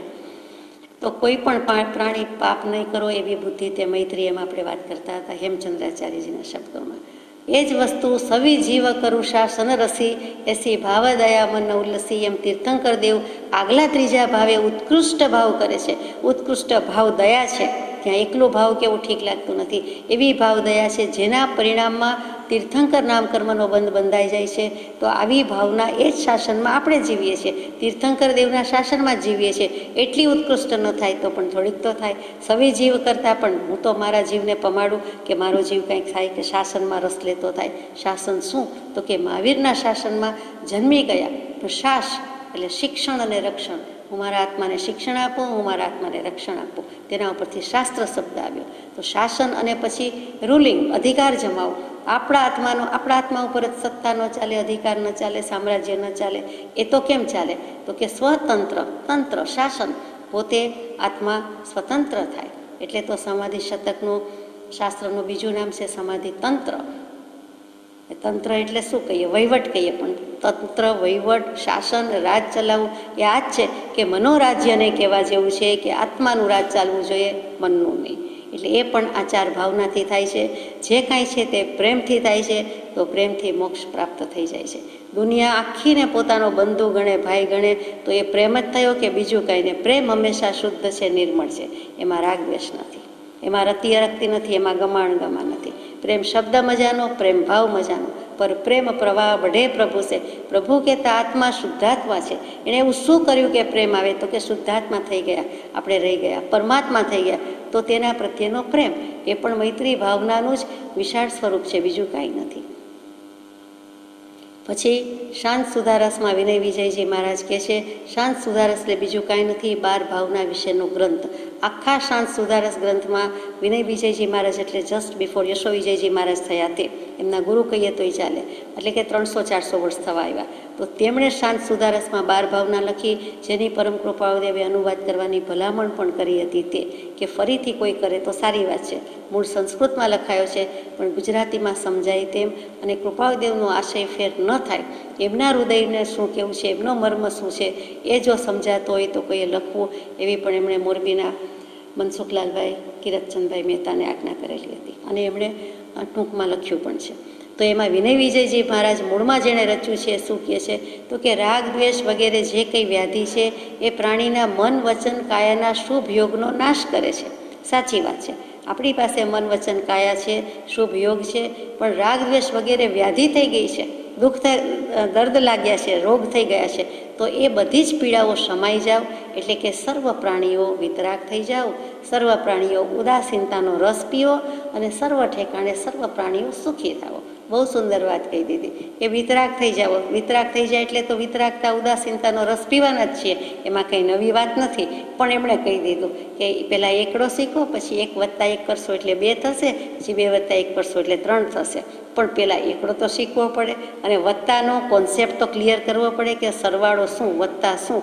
તો કે વિતરાગ થઈ ગયા એમાં વત્તાય કરવાનું નથી. જેવા વિતરાગ થયા તેવા ઉદાસીનતાનો સંપૂર્ણ જ્યુસ, સંપૂર્ણ રસ, સંપૂર્ણ પ્યાલો, નર્યું અમૃત એ તો પીવાનું જ છે. અને એમ ભાવના ભાવે છે, શુભેચ્છા આપણને પાઠવે છે કે હે ભવ્ય જીવો, અને પછી કહે છે કે સર્વ સૌ સુખી થાવો. બધા પ્રાણીને કહી દીધું છે, ત્યાં આત્મા શબ્દ નથી મૂક્યો, ભવ્યો, મનુષ્ય નથી, ભવ્ય તો આવી જ ગયા, પણ પ્રાણી એટલે પશુ પંખી પ્રાણી તિર્યંશ ગતિનો કોઈ પણ જીવ સત્વ ભૂત બધા જ લઈ લીધા છે. 10 પ્રાણ ધરાવતું હોય, ઓછામાં ઓછા કોઈ જીવને 4 પ્રાણ હોય, વધુમાં વધુ આપણને 10 પ્રાણ છે. તો 4, 5, 6, 7, 8, 10 જેટલા પ્રાણ છે તે પ્રાણ ધરાવતું કોઈ પણ છે તે પ્રાણી. આખી દુનિયાના સૌ પ્રાણી સુખી થાવ, એમાં નથી જ્ઞાતિ ભેદ, કે નથી ધનવાન ગરીબનો ભેદ, કે નથી સંપ્રદાય ભેદ, કે નથી ગજમતનો ભેદ, નથી સ્તુતિ વંદક નિંદક, કોઈ ભેદ નથી. સ્તુતિ કરે એનું કહેવું અને સ્તુતિ ન કરે એનું ન કહેવું એમ પણ નથી. સ્થાનનો, ક્ષેત્રનો, ભૂમિનો, સ્થળનો, કાળનો કોઈ ભેદ નથી. આખા વિશ્વ ઉપર એક સરખી દૃષ્ટિ, એ મૈત્રી ભાવની ઉત્કૃષ્ટ સીમા છે, છેવટની હદ આવી ગઈ છે. અને એ જ વસ્તુ આપણે બૃહદ શાંતિ ગાઈએ છીએ ત્યારે કહીએ છીએ. એમાં શું કહીએ છીએ બૃહદ શાંતિમાં? તો કે શિવમસ્તુ સર્વ જગત પરહિત નિરતા ભવંતુ ભૂતગણા દોષા પ્રયાંતુ નાશમ સર્વત્ર સુખી ભવતુ લોક. બૃહદ શાંતિ જીનાગમની રીતે છે, પણ ઉપનિષદકારો પણ એકાદ શબ્દનો ફેર છે એ જ શ્લોક બોલતા હોય છે. તો કે આખા જગતનું કલ્યાણ થાવ, સર્વ પ્રાણીઓ પારકું હિત પર કલ્યાણ કરવામાં તત્પર થાવ, સર્વ દોષો નાશ પામો, સર્વ જગ્યાએ સર્વ પ્રાણીઓ સુખી થાવ. એટલે સુખ સુખની લાણ કરતા હોય, લાણી કહે છે, પ્રભાવના કહે છે, સાંજી કહે છે. તો અહીંયા જ્ઞાની પુરુષો, આ શાસ્ત્ર કરતા પુરુષો આ ચાર પાયાની ભાવના ભાવવાની સુખની લાણ કરી છે. સુખ આત્મામાં રહ્યું છે. આત્મા આ ચાર પાયાની ભાવના ભાવે તો સુખ ત્યાં છે, સુખ બીજે નથી. એ જ વસ્તુ પ્રતિક્રમણમાં હમણાં જ બોલ્યા, ઘણીવાર બોલીએ છીએ, ખામે મી સૌ જીવા સૌવે જીવાવી હમંતુ મેં મિત્તિ મેં સૌ ભૂયેસુ વેરમ મજ્જમણ કેણે. ત્યાં શું છે? મિત્તિ મેં સૌ ભૂયેસુ. મિત્તિ માટી નહીં, મિત્તિ એટલે આપણને માટી યાદ આવે, તો માટી કઈ? માટી નથી. મિત્તિ મૈત્રી પ્રાકૃત ભાષા છે એટલે મિત્તિ થઈ ગયું.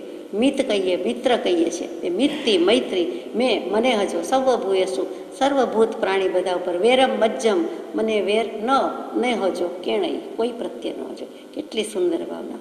હું સર્વજીવને ખમાવું છું અને સર્વજીવ મને ક્ષમા કરે એમ ઈચ્છું છું. મારે કોઈ પણ જીવ સાથે વેર વિરોધ નથી, પણ સર્વજીવ સાથે મૈત્રી છે. ત્યાગ અને ગ્રહણ બંને આવી જતા હોય તો આ મૈત્રી ભાવનામાં ખમું છું અને ખમાવું છું. ખમત ખામણા, ફોરબેર એન્ડ ફોરગીવ. આ જે સૂત્ર છે તે ચોખ્ખું ચણાકામાં દેખાય છે. એ સિવાય કોઈ વાત નથી. બંને વસ્તુ મૂકી દીધી. ક્ષમા દેવી, માગવી, અને દેવી એટલે આપવી. લેવી અને દેવી બેય કરવાનું છે. ક્ષમા રાખવી સહેલી છે, ક્ષમા આપવી વધારે અઘરી છે. ને છેલ્લી વાત મૈત્રી ભાવનામાં કહીએ તો કે સર્વ સ્થાનકે તું મૈત્રી જ કલ્પી લે. જ્ઞાની પુરુષના શબ્દો છે. સંસ્કૃતનું ગુજરાતી કરીને કહીએ કે જગતમાં તારો કોઈ શત્રુ છે એમ ચિંતવીશ જ નહીં, કારણ કે કોઈ શત્રુ કે વેરી કે મિત્ર એવું કાંઈ છે જ નહીં, તારા મનમાં છે. આત્મા જ પોતે એવા ભાવ કરીને પોતાનો વેરી થાય છે, પોતાનો શત્રુ થાય છે, પોતાનો મિત્ર થાય છે. ઉત્તરાધનજી સૂત્રનું અધ્યયન, એક અધ્યયનનો આખો સાર એટલું જ કે આત્મા જ પોતાનો શત્રુ વેરી, આત્મા જ પોતાનો જે કંઈ છે તે બધું છે. એ ભાવના બોધમાં આપણે લીધેલું છે. તો આત્મા જ જો કરતો હોય તો એ આત્માને તેને જ સલાહ આપવામાં આવે છે કે તું સર્વસ્થાને કે જ્યાં ત્યાં માન કલ્પ ધાર રાખ અને ચિંતવ ના કર કે મારું કોઈ દુશ્મન નથી, બધા જ મારા દોસ્ત છે. હે ભાઈ, તું અહીં કેટલાક દિવસ સુધી બેસવાનો છે. આ સંસ્કૃતના શ્લોકનું ગુજરાતી કહું છું કે કેટલાક દિવસ સુધી બેસવાનો છે કે બીજા ઉપર નકામો વેરભાવ, દ્વેષભાવ કે ખેદભાવ રાખે છે. ખબર તો નથી તો પછી શું કામ રાખવું? જે જાતિનું, જ્ઞાતિનું, કુટુંબનું, પેઢીઓનું, પરિવારનું, કુટુંબનું અનહદ કાળથી ચાલ્યું આવતું વેરઝેર પણ ભૂલી જવા જેવું છે કે તે જીવ જુદા, આપણે જુદા. તે સમયના સંયોગ જુદા છે, અત્યારના સંયોગ જુદા છે. તે સમયના જીવની પર્યાય જુદી. આપણે પણ જેની સાથે વાત કરતા હોઈએ, કોઈ આપણી સાથે વાત કરતું હોય તો સમયના ભાવ જુદા હોય છે, પર્યાય પલટી જાય છે, વસ્તુનું સ્વરૂપ બદલાય છે, એમ આપણને દેખાય છે. તો રૂપાંતર પામે આપણા પોતાના ભાવ પણ જુદા જુદા હોય છે, કોઈ પણ વ્યક્તિ પ્રત્યે, કોઈ પણ વસ્તુ પ્રત્યે, તો પછી બીજાના પણ હોઈ શકે. તો એમાં હવે કેટલું જીવવાનું? આ આખાની વાત કરીએ તો કેટલું હવે જીવવાનું? અને એમાં નકામું શું વેરઝેર રાખવું? એમ ચોખ્ખું કહે છે કે તું અહીંયા કેટલા દિવસ સુધી બેસી રહેવાનો છે? આ ભાવમાં, આ આયુષ્યમાં ક્યાં સુધી છે? થોડાક વખતની સગાઈ અને પૂર્વમાં સંબંધ થઈ ગયા, કર્મ બંધાઈ ગયા, તો કોઈ આપણા પ્રત્યે વેરભાવ રાખે તો મુબારક છે એમને, ન રાખે તો સારું, પણ એ રાખે છે. અણસમજ છે તો રાખે, વાકા બુરા ન માનીએ, કહા લેને એવો જાય.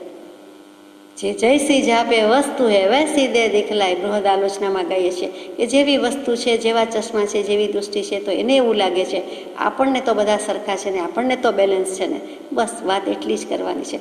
પુણ્ય પ્રકાશના સ્તવનમાં રાગ જે હોય તે સર્વ મિત્ર કરી ચિંતવો સાહેલડી રે, કોઈ ન જાણો શત્રુ તો રાગ દ્વેષેમ પરિહરી સાહેલડી રે, કીજે જન્મ પવિત્ર તો. પુણ્ય પ્રકાશનું સ્તવન ઘણી વખત મૃત્યુ સમયે છેલ્લો સમય હોય તો કેટલાક ગાતા હોય છે, પાપનું પ્રાયશ્ચિત સંભળાવતા હોય છે, સ્વદોષ દર્શન ગાતા હોય છે, રત્નાકર 25 ગાતા હોય છે, મેં આ ન કર્યું, મેં તે ન કર્યું. એવું આ પુણ્ય પ્રકાશનું સ્તવન એટલે એનું મહત્વ છે. આલોચના જ હોય એવું નથી. એક તો છે તો આલોચના જ, પણ જુદા જુદા શબ્દોથી. તો ત્યાં સર્વ મિત્ર કરી ચિંતવો સાહેલડી રહે. અને જ્યાં મૈત્રી ભાવના દૃષ્ટાંતો જેટલા કહીએ તેટલા થોડા છે. દરેક ભાવનામાં છે. તો ગજસુકુમાર કે મેતાર્ય મુનિ, ખંદક મુનિ, ચિલાતી પુત્ર, મહાવીર પ્રભુ, અતુકારી ભટ્ટા એટલે પેલી 8 ભાઈની 7 ભાઈની એકની એક બેન, એ અતુકારી કયો કે અચુકારી ભટ્ટા, એ બધા દૃષ્ટાંત સુપ્રસિદ્ધ છે. એટલે આપણે જાણીએ છીએ કે મૈત્રી ભાવ સિવાય કાંઈ નથી. અષ્ટાદશ પુરાણાનામ સારાત સારહ સમુદ્રતઃ પરોપકારા પુણ્યાય પાપાય પરપીડન. વ્યાસ મહારાજે વ્યાસ ભગવંતે 18 પુરાણ 18 પુરાણ લખ્યા. 18 પુરાણનો સાર શું? તો કે એમના જ શબ્દોમાં 18 પુરાણાનામ સારાત સાર, સારનોય સાર, એનોય અર્થ સમુદ્રતઃ. અહીંયા ઉદ્ધરણ કરીને કોટ કરીને કહીએ છીએ કે પરોપકાર પુણ્યાય, પરોપકાર પુણ્યાય. જે કંઈ પરોપકાર છે તે પારકાનું ભલું કરવું, હિત કરવું એ જ પુણ્ય છે, અને પરને પીડા આપવી એ જ પાપ છે. એ જ વસ્તુ આપણને પ્રભુ ભજો નીતિ સજો પરઠો પરોપકાર એમ 12, 13, 14, 16 વર્ષે કૃપાળુદેવે લખી દીધું, ભાવના બોધમાં મૂકી દીધું, એ પહેલાં પણ મૂકી દીધું. એ જ વસ્તુ અહીંયા કીધી છે. એટલે મૈત્રી ભાવ તો નંબર 1નો પાયો છે. આગળ જઈએ મૈત્રી ભાવમાં, પછી કહીશું તો બીજી ભાવના આપણે રહી જશે. એટલે આટલી મૈત્રી ભાવનાની વાત પછી બીજી ભાવના મૂકી તે પ્રમોદ ભાવના. જેમણે સર્વ દોષો દૂર કર્યા છે અને જે વસ્તુ તત્વને જેમ છે તેમ જોઈ રહ્યા છે તેઓના ગુણ પર પક્ષપાત રાખવો તે પ્રમોદ ભાવના કહેવાય છે.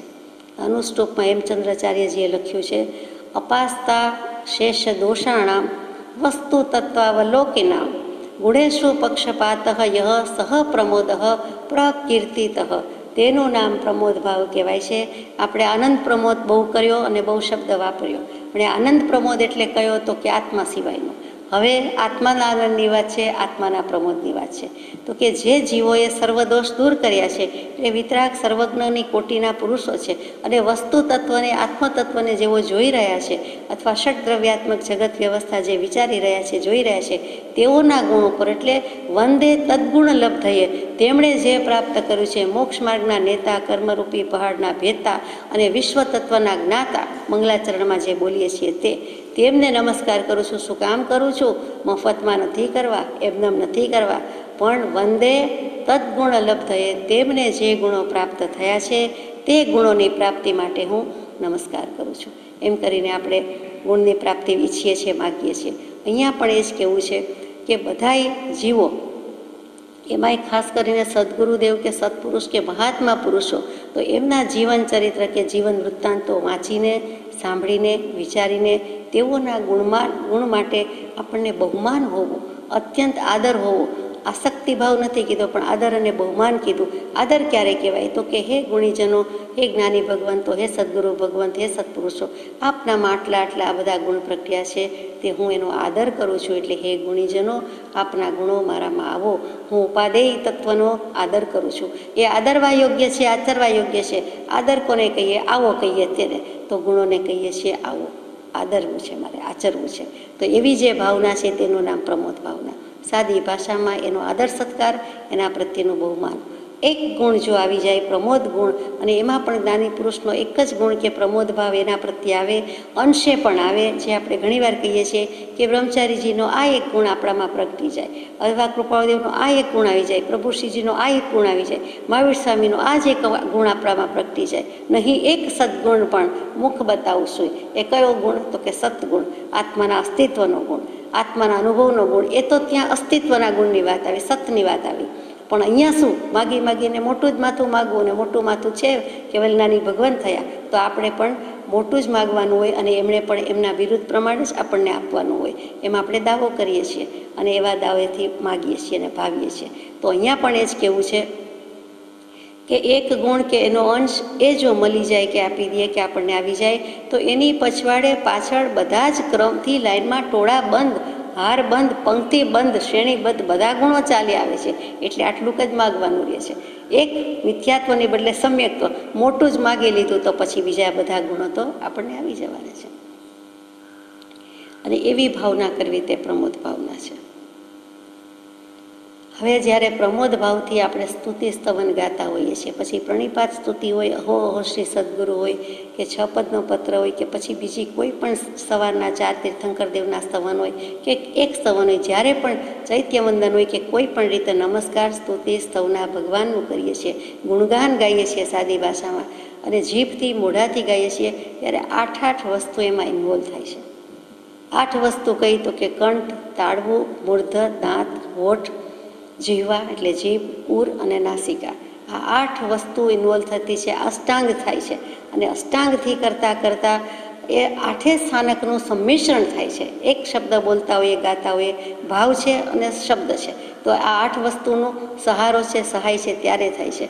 તો એ 8 વસ્તુ પવિત્ર થઈ જાય છે. એટલે એક થોડુંક ગાતા બોલતા, ભગવાનનું ગાતા બોલતા આટલી વસ્તુ તો સ્થૂળ દૃષ્ટિએ, શારીરિક રીતે, બાહ્ય રીતે સ્થૂળ દૃષ્ટિએ પવિત્ર થઈ જાય છે. અને અહીંયા ગુણગાન ગાવામાં આપણને કોનું દૃષ્ટાંત યાદ આવે તો કે રાવણ ઋષિનું. રામાયણવાળા જ રાવણ, પણ એકલું રાવણ બોલે, અનાદરથી બોલતા એવું લાગે. રાવણ ઋષિ હતા, ઋષિ કુળના હતા અને ઋષિ જ હતા. આપણે જે 10 લક્ષણા પર્યુષણ ધર્મ અત્યારે ચાલી રહ્યા છે, 10 લક્ષણા પર્યુષણ ચાલી રહ્યા છે, દિગંબર પર્યુષણ ચાલુ જ છે અત્યારે, અનંત ચતુર્દશી સુધી ચાલશે. વચ્ચે સુગંધ દશમી પણ આવશે. કદાચ આજે જ સુગંધ દશમી હોય તો નવાય નહીં, જો ભાદરવા સુદ દસમ હોય તો એમ જ. તો તે 10 ધર્મની વાત કરીએ છીએ. શું કામ કરીએ છીએ તો કે રાવણ ઋષિને 10 માથા હતા. દશાનન કહીએ છીએ, આનંદ એટલે મુખ, ચહેરો. તો કે એ રાવણના હતા, પણ અમારે આત્મરામમાં ગુણ પ્રગટાવા છે. એટલે એમને તો 10 માથામાં બધા કામ, ક્રોધ, માન ને મોહ ને મદ ને મત્સર ને એવું બધું હતું. અમારે એ જ અવગુણ ને દુર્ગુણ ને ઋષિ હોવા છતાં, અને અમારે પણ એ જ રાવણ અને સામે રામ, તો કે આત્મરામમાં પ્રગટાવવા માટે આ 10 લક્ષણ ધર્મ પ્રગટાવવાના છે. એટલે દશાનન રાવણની સાથે દશાનન રામની વાત કરીએ, આત્મરામની વાત કરીએ તો એ રાવણ ઋષિ એક વખત અષ્ટાપદ પર્વત ઉપર ભગવાનના ગુણગાન કરે છે. શાંતિનાથ ભગવાનની સ્તુતિ કરી રહ્યા છે. અને એ સ્તુતિ કરે છે ત્યારે એટલા લયલીન થઈ જાય છે કે વાત જવા દો. એ સ્તુતિ કરે છે, મંદોદરીજી નૃત્ય કરી રહ્યા છે. એટલે ભગવાનની સ્તુતિમાં એ ચામર વ્યંજન કયો કે બીજી બધી રીતે કયો, નૃત્ય કળામાં પારંગતા છે અને બરોબર વાત જામે છે. આખો ભાવ કંઈક જુદો જ છે. નિર્વિકલ્પતા હોય તોય નવાઈ નહીં હોવી જોઈએ. અને તે વખતે વર્ષોથી વગાડતા હશે તે વાદ્ય, તંતુ વાદ્ય, એની કંઈક જે કયો તે નાથ તૂટી જાય છે. રાવણ ઋષિ વગાડી રહ્યા છે અને મંદોદરીજી નર્તન કરી રહ્યા છે. અને જીન સ્તુતિમાં ભગવાનના ગુણગ્રામમાં લયલીન છે. તે વખતે તૂટ્યું એટલે તરત જ ખબર પડી, પણ એ ભંગ થવા દેતા નથી.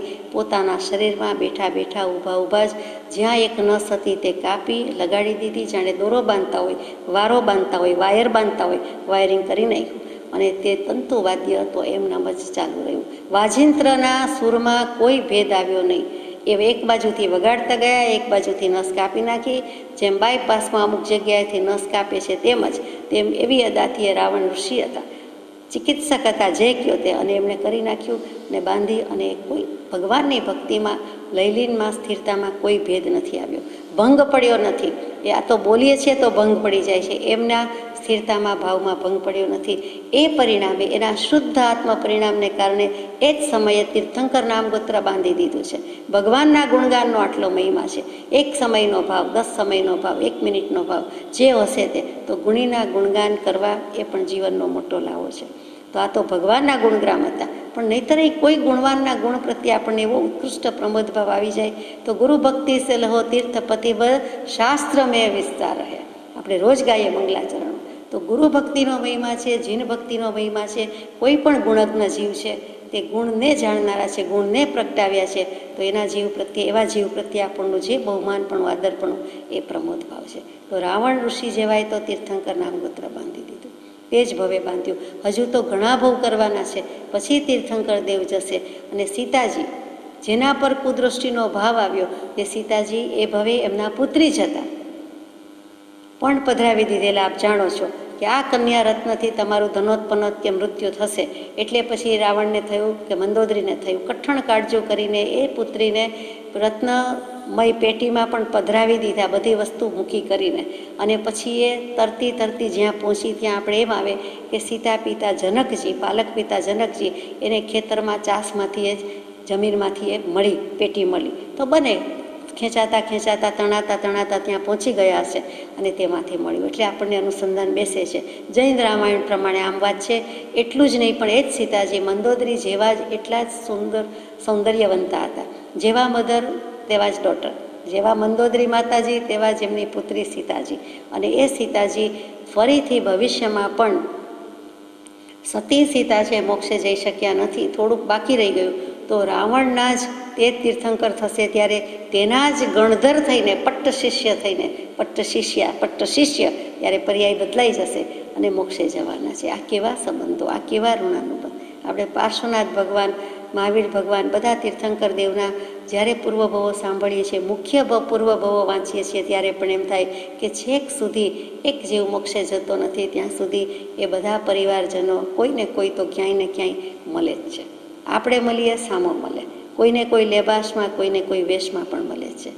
તે સીતાજીને, રાવણ ઋષિને, બધાને, ભાવિ તીર્થંકર ગણધર દેવને પણ આપણા નમસ્કાર જો.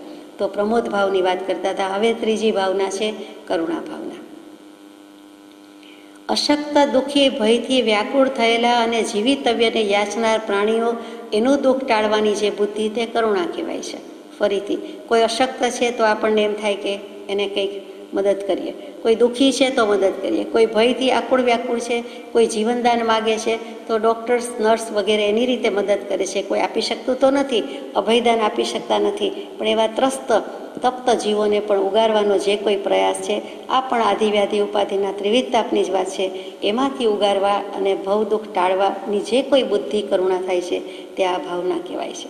આમ પણ આપણે જાણીએ છીએ કે બધા જ જીવો, મોટાભાગના જીવો ધન પ્રાપ્તિ માટે, લક્ષ્મી પ્રાપ્તિ માટે કે આજીવિકા અર્થે પોતે પોતાનું કે પરિવારનું ભરણ પોષણ માટે ઘરથી ઘર, જંગલથી જંગલ, એક ગામથી બીજું ગામ, એક દેશથી બીજો દેશ કેટલો ફરે છે, કેટલી પારકી સેવા કરે છે, કેટલા દુઃખ સહન કરે છે, અને લક્ષ્મી મેળવીને પણ પાછો દુરુપયોગ કરીને હેરાન થાય છે. લક્ષ્મી પ્રાપ્ત કરતી વખતે દુઃખી અને કર્યા પછી પણ દુઃખી, સાચવવામાં દુઃખી, મેન્ટેન કરવામાં દુઃખી, બધી જ રીતે દુઃખી દુઃખી. લક્ષ્મીની ચોકી કરે છે, લક્ષ્મી માતા, લક્ષ્મી દેવી, અને કોઈના થયા નથી, થવાના નથી, થોડાક સમય માટે આપણે ત્યાં આવે છે, એના પાછા રખેવાળ થાય છે, વોચમેન થાય છે, ચોકી કરે છે, અને એના વ્યય કરે, વાપરે તો પણ દુઃખી થાય છે.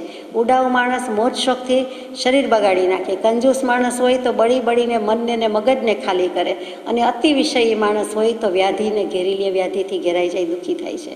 આમ લક્ષ્મી તો દુશ્મની જ ઊભી કરે છે, દુશ્મન જ છે આમ જુઓ તો. તેમ છતાં સુલક્ષ્મી હોય તો બરાબર છે, એકલી ધનલક્ષ્મી હોય તો આત્મલક્ષ્મી સુધી લઈ જતું નથી. મનુષ્યની માથે જો રોગ, શોક, ભય, મૃત્યુ, વૃદ્ધાવસ્થાના દુઃખ કે શત્રુ નિરંતર જાગતા છે, હંમેશા દુઃખ આપ્યા કરે છે. ઇતિહાસની આરસીમાં પણ એક જગ્યાના કટકા માટે, ભૂમિ માટે કેટલા કેટલી લડાઈ, કેટલા યુદ્ધો ખેલ્યા હોય. અમારો દેશ ને તમારો દેશ આજે પણ થાય, સરહદના ઝઘડા કેટલા હોય. તો આ બધું દુઃખની વાત તો પૂરી થાય તેમ નથી, અનુભવની વાત છે, આપણે જાણીએ જ છીએ. મુખ્ય તો બે જ દુઃખને, માનસિક અને શારીરિક. ત્રીજું ગણો તો સ્વકૃત, પરકૃત અને ઉભયકૃત. જાતે પેટ ચોડીને સૂળ ઊભું કરીએ એ પણ આપણું દુઃખ. પરકૃત પારખા ઉપસર્ગ પરીક્ષા કરે કે નિમિત્ત થઈને આવીએ, અને ઉભયકૃત અને બંનેનું કોમ્બિનેશન થાય એ તો વળી વધારે વસમું. તો એવા દુઃખમાંથી, એવા રોમ રોમથી કંપી જાય એવા દુઃખ સંગમ દેવે મહાવીર પ્રભુને ઓછા નથી આપ્યા. આપણે જાણીએ છીએ કેટલા ઉપસર્ગ કર્યા. એની પાસે આપણને તો કોઈ જ દુઃખ નથી, કોઈની સરખામણીમાં આપણને કાંઈ દુઃખ નથી. આત્મજ્ઞાન ન થાય, સમ્યક દર્શન ન થાય, એ સિવાય કોઈ ભય, કોઈ દુઃખ હોઈ શકે નહીં. કૃપાદેવે ચોખ્ખું કીધું કે વિચારવાનને કે મુમુક્ષુ જીવને તો આ આત્મજ્ઞાન નથી એનો જ ભય હોઈ શકે, બીજો કોઈ ભય હોઈ શકે નહીં. અથવા સમ્યક દર્શન નથી તો એ કેમ થાય, એનો વિચાર આવે, એનો વિકલ્પ થાય. આ ભવ નિવૃત્તિ કેમ થાય, સંસાર પરિભ્રમણ કેમ મીઠે ફીટે, એનો વિચાર આવે, બીજું કોઈ દુઃખ ન થાય. સંગમદેવની વાત કરતા હતા. કૃતાપરાધેપી જને કૃપા મંથર તારયો ઈષદ બાષ્પ આર્દ્ર યોરભદ્ર શ્રી વીરજીન નેત્રયો. અપરાધ કરનાર ઉપર પણ જેની આંખો આંસુથી ભીની થઈ ગઈ. સંગમદેવ અપરાધ કરનાર છે અને આંખો આંસુ ભીની થઈ, તે મહાવીર પ્રભુની થઈ. શું કામ? તો કે કરુણાથી આંસુ વયા ગયા, કૃપાથી વયા ગયા. આપણે એ દૃષ્ટિની વાત કરી રહ્યા છીએ, કરુણા દૃષ્ટિની વાત કરીએ છીએ. તો કે એને થાય છે કે જ્યાંથી છૂટવાનું હોય, જ્યાંથી સંસારથી છોડવાનું હોય, છૂટી શકે. આ પ્રત્યક્ષ મૂર્તિમાન મોક્ષ છે, સત્પુરુષ મહાવીરદેવ વિદ્યમાન ત્યાં બિરાજમાન છે, એની પાસે આવ્યો, એની સન્મુખ થયો, એની લગોલગ આવી ગયો અને દુઃખ આપવા આવ્યો. અને દુઃખ આપે છે, ઉપસર્ગ પરીક્ષા કરે છે, એની બદલે બંધાય છે. છૂટવાવાળો જીવ જ્યાં છૂટી શકે તેટલું નિમિત્ત મળ્યું, ઉત્કૃષ્ટ નિમિત્ત મળ્યું, અને તેમ છતાં એ બંધાય છે. એ વિચાર કરતાં એમની આંખમાં આંસુ આવ્યા કે મારા તરફથી તો ક્ષમા જ છે, પણ તને તારા બાંધેલા, તારા શુભાશુભ ભાવ વડે, અશુભ ભાવ વડે બંધાયેલા, અશુભ યોગોના પ્રવર્તન વડે કરેલા કર્મ તને છોડશે નહીં. કર્મ ન રાખે શરમ. કોઈને મૂક્યા નથી, અમને પણ મૂક્યા નથી, તો તું આવ્યો પણ તું કલ્યાણ કરી જા. તો પણ સંગમદેવ પણ કહેવાય છે કે એનું પણ કલ્યાણ જ છે. ગોશાલક એટલો દુઃખી કરે તો પણ છેલ્લે કહે છે, છેલ્લામાં છેલ્લી સેકન્ડ સમયે દેહ છૂટવાના વખતે પણ સંકેત લઈને ગયો. સાચા પુરુષની શ્રદ્ધા સાથે રહ્યો ત્યારે ન થઈ, અંતિમ સમયે થઈ, બધેથી હાર્યો કે હવે મારું કાંઈ ચાલે એમ નથી, પણ ત્યારે સમ્યક દર્શન. તો પણ એનો મોક્ષ થશે. આપણે એમ આશ્વાસન નથી લેવાનું કે એવાનો પણ થાય તો આપણો તો થશે જ ને. ઠીક છે, દુઃખી ન થાય, નાસીપાસ નિરાશ ન થઈ એટલે થાય, એને તો પાછા કેટલાય ભવ કરવાના છે. અનંતથી થોડાક ઓછા એટલું જ, અનંત ન કહેવાય એટલું જ. બાકી કેટલા બધા પરિભ્રમણ છે, કેટલા બધા ભવ છે, આપણને એમાં રસ નથી, નોટ ઇન્ટરેસ્ટેડ. એટલે આપણે એવા કામ કરવાની વાત જ નથી. એનો થયો તો મારો થાય એ જુદી વાત છે. આશાવાદી થઈએ બરોબર છે, પણ એટલે એણે જેવું કર્યું એવું તો આપણે કરીએ એવા છીએ જ નહીં. શાંત સુદારસમાં વિનય વિજયજી મહારાજ પાછું ફરમાવે છે કે જે પ્રાણી એવી રીતે બીજાના દુઃખનો ઉપાય હૃદયમાં વિચારે છે એ પરિણામે સુંદર અને વિકાર વિનાનું સુખ મેળવે છે. ગમ્યું આપણને. નિર્વિકારમ સુખમ લભતે. આ નિર્વિકાર સુખ, સમ્યક સુખ, આત્માનું સુખ, એમાં કોઈ વિકાર નથી. એટલે વિષય વિકાર તો નથી એ સમજ્યા, હવે કોઈ ફેરફાર નહીં થાય. વિકારનો અર્થ ફેરફાર. હવે કોઈ વિભાવમાં નહીં જાય, એ ફેરફાર પર્યાય તો બધ પલટાય છે, પણ વિકાર ભાવને નહીં પછી એવો ફેરફાર નહીં થાય. એ શાશ્વત સુખ અને નિરંતર, એટલે ચલિત નહીં થાય, ફેરફાર નહીં થાય. એ આપણને ગમ્યું, નિર્વિકાર સુખ. એ જ વસ્તુ શેક્સપિયર જુદી રીતે કહે. મર્ચન્ટ ઓફ વેનિસ નાટક ખરું. કરુણા એ બેવડો આશીર્વાદ છે. એ લેનાર અને દેનાર, આપનાર અને લેનાર બંનેને રાજી કરે છે. એ એમણે સુંદર વાક્ય મૂક્યું છે. એમાં કરુણા જ આવે છે, બીજી કોઈ ભાવના આવતી નથી. એ બેવડો આશીર્વાદ છે. બીજામાં શું થાય લેતી દેતીમાં, પૈસા વગેરે વસ્તુમાં કે એક જગ્યાએ લોભ છે, બીજી જગ્યાએ નુકસાન છે. લાભ છે, બીજી જગ્યાએ નુકસાન છે. એક તરફથી બીજાને દેવામાં આવે એટલે જે દેનાર છે એને મળ્યું, એને લાભ થયો, પણ જે લેનાર છે એને લાભ થયો, જે દેનાર છે એના હાથમાંથી ગયું, ઓછું થયું, ખિસ્સામાંથી ગયું, ગજવામાંથી ગયું કહીએ તે. આત્માના સુખમાં, જ્ઞાનમાં એવું નથી. જો કે કરુણા ભાવનામાં એવું નથી, પણ વિચારવા જેવું છે. એટલે જ કરુણા બેવડો આશીર્વાદ છે કે લેનાર પણ સુખી, દેનાર પણ સુખી. અને બીજી વસ્તુમાં એવું નથી. એટલે ત્યાં એ જુદું પડ્યું છે. એ નિર્વિકાર સુખ છે. અને છેલ્લે ચોથી માધ્યસ્થ ભાવના. તે માધ્યસ્થ ભાવનામાં કહ્યું છે, ક્રૂર કર્મસુ નિશંકમ દેવતા ગુરુ નિંદિશુ આત્મશંસિસુ યોપેક્ષા તન્માધ્યસ્થમ ઉદીરિતમ. માધ્યસ્થ ભાવના સીધી વાત છે. કોઈ પણ પ્રકારના આંચકા વગર ક્રૂર કર્મ કરનારા, દેવગુરુની નિંદા કરનારા અને આત્મશ્લાઘા કરનારા પ્રાણીઓ તરફ ઉપેક્ષા કે માધ્યસ્થ ભાવ કે તટસ્થ ભાવ કે ઉદાસીનતા રાખવી, તે આ ભાવના છે. બીજા આવું કેમ કરે છે? દુનિયામાં તો કંઈક વિચિત્ર ચિત્ર પ્રકૃતિ છે. જાત ભાતના તરે તરેના પ્રાણી છે, જીવો છે. તો કેટલાકને તો હિંસા પ્રેમી જોવાથી રોજની કંઈ કેટલી હિંસા જ કરે છે. કેટલાકના તો ભાગ્યમાં જેવું છે, કેટલાક કસાઈ જ છે, કેટલાક કસાઈ જેવા ક્રૂર કૃત્ય કરે છે. કોઈ વધ કરે છે, કોઈ હિંસા કરે છે, કોઈ ભયંકર હાડોહાડ જૂઠ બોલીને, હંમેશા આખા દિવસમાં જૂઠ બોલીને જ બીજાને છેતરીને સંતોષ માને છે અને ભયંકર કર્મ બાંધે છે. કોઈક ચોરી કરાવી અનુમોદીને એટલા કર્મ બાંધે છે. કોઈક પર સ્ત્રી પર પુરુષમાં એટલા આસક્ત રહીને આખા દિવસમાં કેટલાય કર્મ બાંધી દે છે.